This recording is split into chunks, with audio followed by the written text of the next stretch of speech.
జై శ్రీమన్నారాయణ. ప్రియ భగవద్ బంధువులందరికీ కూడా జిల్లేలగూడలో వేంచేసినటువంటి శ్రీ మత్స్యావతార వెంకటేశ్వర స్వామి వారి దివ్య సన్నిధిలో మన దేవాలయంలో వార్షిక బ్రహ్మోత్సవాలు ప్రారంభం కానున్నాయి. ఈ రోజుతో ప్రారంభమవుతున్నాయి.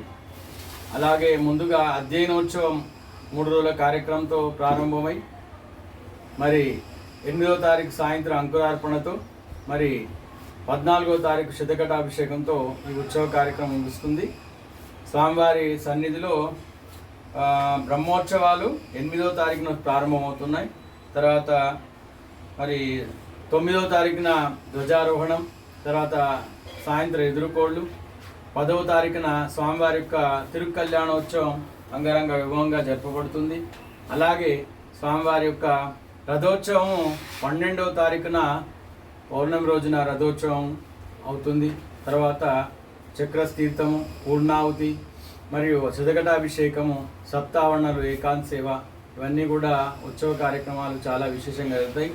కావున భక్తులు ఆబాల గోపాలమంతా కూడా ఈ ఉత్సవ కార్యక్రమంలో పాల్గొని శ్రీ మత్స్యావతార వెంకటేశ్వర స్వామి పరిపూర్ణ అనుగ్రహంతో వారి కోరుకున్న కోరికలను మరి ఆయురారోగ్య ఈశ్వరుడు భోగవా అన్నీ కూడా స్వామి పరమాత్మ ఇస్తాడు. కాబట్టి తప్పకుండా ఈ ఉత్సవ కార్యక్రమంలో పాల్గొని స్వామి అనుగ్రహం పొందగలరు. జై శ్రీమన్నారాయణ. మంచి